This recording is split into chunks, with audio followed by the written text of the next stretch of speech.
इस वीडियो में हम चर्चा करेंगे मूल प्रवृत्तियों के सिद्धांत के बारे में, जो कि आपके सभी जो टेट वाले पेपर्स हैं उनके लिए महत्वपूर्ण है। तो मूल प्रवृत्तियां होती क्या हैं और किसने इनको प्रतिपादित किया था? तो सबसे पहले तो नाम उनका, जिनको जाता है क्रेडिट, विलियम मैकडूगल जनक कहे जाते हैं मूल प्रवृत्तियों के सिद्धांत के। ठीक है, मूल प्रवृत्तियों का जो कॉन्सेप्ट लेके आए थे वो विलियम मैकडूगल लेके आए थे। कितनी मूल प्रवृत्तियां दी थी इन्होंने? 14 मूल प्रवृत्तियां यहाँ पे इन्होंने दी थी, 14 मूल प्रवृत्तियां। ठीक है, थ्योरी ऑफ बेसिक इंस्टिंक्ट्स इनको बोला जाता है। एक मेन पॉइंट यहाँ पे लिख लें, स्टार लगा रखा है मैंने, जो कि वुडवर्थ ने बोला है और अक्सर ये पूछा गया है, इसलिए मुझे यहाँ पे लिखना पड़ा कि संवेग जो है वो व्यक्ति की उत्तेजित दशा है। किसने बोला था? वुडवर्थ ने बोला था। ये बोनस पॉइंट हुआ इस वीडियो का। चलिए वापस से अपने टॉपिक पे आते हैं। विलियम मैकडूगल क्या भाई 14 जो मूल प्रवृत्तियां हैं वो बताई हैं, मूल प्रवृत्तियों के जनक इनको बोला जाता है। इन मूल प्रवृत्तियों के कारण व्यक्ति को कोई भी कार्य करने और न करने की जो प्रेरणा है वो मिलती है कि क्या करना है। ना करना भी तो कुछ करना ही हुआ। ठीक है, कि भाई ये कार्य मैं नहीं करूँगा और ये कार्य मैं करूँगा। तो जो प्रेरणा है वो कहाँ से मिलती है? इन मूल प्रवृत्तियों की वजह से मिलती है, और ये हमारे पास पहले से ही उपस्थित है, इनको डेवलप नहीं करना। ठीक है, इन मूल प्रवृत्तियों से संबंधित हैं इतने ही जो संवेग हैं वो मूल प्रवृत्तियों के साथ जुड़े हुए हैं, तो उनकी भी चर्चा उसी के साथ हम करेंगे।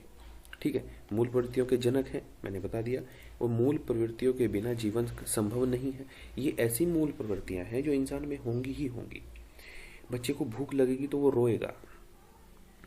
ठीक है भाई, गुस्सा है, प्रेम है, ये सारी जो चीजें हैं, भय है, ये सारी जो चीजें हैं वो इंसान में होंगी ही होंगी। तो संवेग एक तरफ हमने लिख लिया, दूसरी तरफ हमने लिख ली मूल प्रवृत्तियां, कि किस संवेग के कारण कौन सी प्रवृत्ति होती है वो आपको रखने हैं याद। 14 संवेग होते हैं और 14 ही मूल प्रवृत्तियां होती हैं। अब धीरे धीरे इनको हम देख लेते हैं। सबसे पहला जो संवेग है वो है फियर, भय, डर। ठीक है, और इससे रिलेटेड जो मूल प्रवृत्ति है वो क्या है? पलायन। अब आप ये कहेंगे कि सर भय और पलायन में क्या संबंध है? पलायन का मतलब है वहां से चले जाना। भाई पलायन का मतलब है किसी भी स्थान से चले जाना, मतलब उस स्थान से आप पलायन कर गए। तो इसको ऐसे समझ लो, जब आपको लगेगा डर, जब आपको लगेगा डर तो आप वहां से क्या करोगे? भाई भागोगे। भागोगे नहीं भागोगे? ठीक है भाई, जंगल में आपके पीछे जंगली जानवर पड़ गए, आपको डर लग रहा है बहुत ज़्यादा, तो आप क्या करोगे? आपके पीछे जंगल में क्या हुआ? शेर पड़ गया, शेर आपके सामने है और आप थर थर काँप रहे हैं, डर रहे हैं, तो आप क्या करोगे?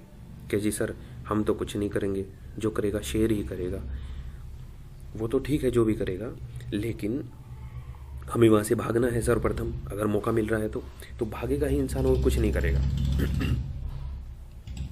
दूसरा है आपका डिस्गस्ट, घृणा, हेट। ठीक है, तो हेट मतलब किसी से हम घृणा करते हैं।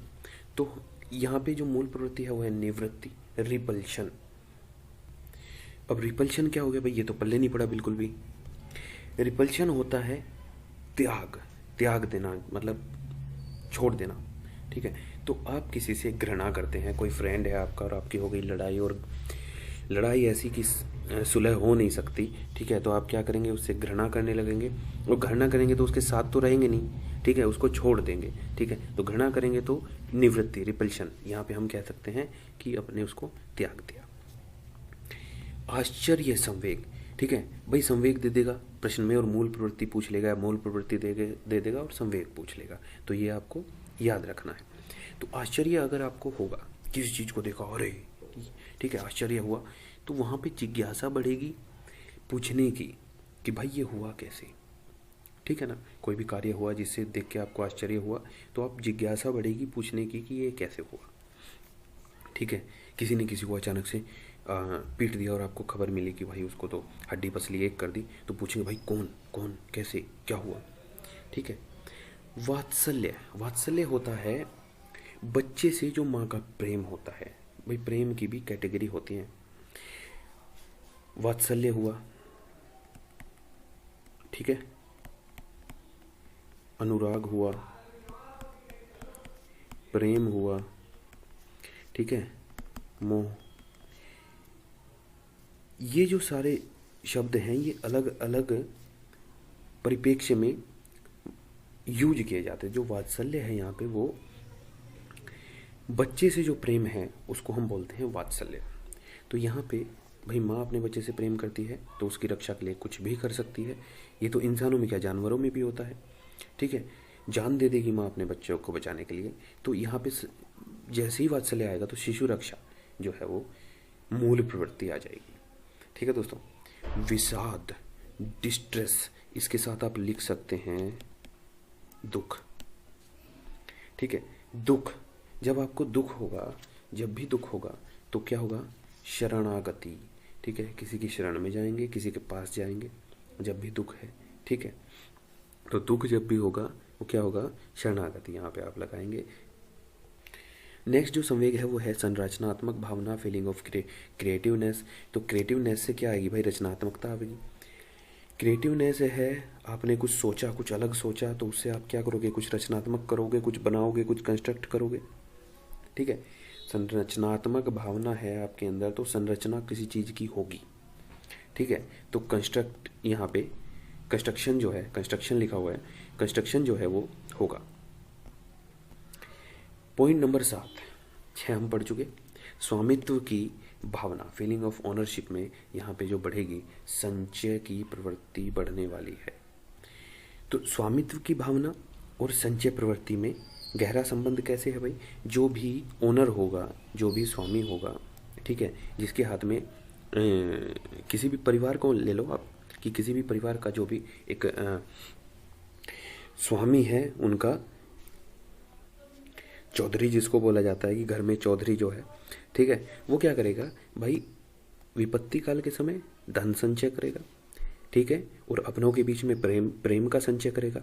संचय का मतलब संग्रहण, इकट्ठा करना, संचित करना, जमा करना, ठीक है। तो स्वामित्व की भावना जब होगी, संवेग जो होगा स्वामित्व, तो वहाँ पे संचय प्रवृत्ति पे आपको टिक करना है, एक्विजिशन, कि भाई वहाँ पे संग्रहण होगा, चाहे वो प्रेम का हो, चाहे वो धन का हो। एकाकीपन, फीलिंग ऑफ लोनलीनेस। एकाकीपन, जब भी आप अकेले फील करते हो तो मन करेगा कि भाई 2-4 लोगों के साथ में बैठें, गपशप लड़ाएं और अपने जो एकाकीपन है उसको खत्म करें। संवेग आता है कामुकता, कामुकता काम प्रवृत्ति, ठीक है। तो वहाँ से क्या बढ़ेगा भाई, काम प्रवृत्ति बढ़ेगी, सेक्स बढ़ेगा, ठीक है। तो कामुकता से सेक्स, ठीक है। श्रेष्ठता की भावना 10 नंबर आ गया आपका, ठीक है। पॉजिटिव सेल्फ फीलिंग जो है वो क्या बढ़ाएगी भाई, आत्मगौरव, सेल्फ असर्शन, ठीक है। जब श्रेष्ठता की भावना आएगी तो आत्मगौरव बढ़ेगा, और जब आत्महीनता आएगी तो इसका जस्ट अपोजिट है दैन्य। तो दैन्य का आप संबंध लगा सकते हैं किससे भाई, गरीबी से, ठीक है। आत्महीनता आएगी तो हम, नेगेटिव फीलिंग है तो कुछ कर नहीं पाएंगे, तो जाहिर सी बात है हम कमज़ोर होते चले जाएंगे, ठीक है। भूख जब लगेगी तो भोजन, अन्वेषण है खोज, तो भोजन की खोज होगी। जब भूख लगेगी तो किधर भागेंगे, भोजन की तरफ भागेंगे। बच्चा भी क्या करेगा, रोएगा, ठीक है। आमोद मतलब खुशी, ठीक है। तो हम हास मतलब लाफ्टर, खुश होंगे। मूल प्रवृत्ति क्या है, खुशी। आमोद है संवेग है, ठीक है, अम्यूजमेंट, जब अंदर से खुश होता है, एकदम अंदर से खुशी आती है। और इसका जस्ट उल्टा हो गया क्रोध जब होगा तो भाई कुछ बुरा ही होने वाला है। कॉम्बैट होता है युद्ध की स्थिति वहाँ पे उत्पन्न होगी, ठीक है। युयुत्सा, युद्ध भी लिख सकते हो आप, इसको युद्ध लिख लो, ठीक है। तो भाई आमोद होगा तो हंसी खुशी, और क्रोध होगा तो लड़ाई झगड़े। ये 14 मूल प्रवृत्तियां हैं जो कि मैकडूगल ने बताई हैं और आपको याद रखनी है, ठीक है दोस्तों। तो ये थी 14 मूल प्रवृत्तियां जो आपने आई होप नोट कर ली होंगी, और पेपर में यहाँ से ही क्वेश्चन आएगा, पूछ लिया जाता है, संवेग और मूल प्रवृत्ति का ही क्वेश्चन पूछा जाता है, ठीक है दोस्तों। या फिर ये पूछ लेगा कि किसने दिया था, तो मैकडूगल ने, आप नाम याद रखना। Clear guys.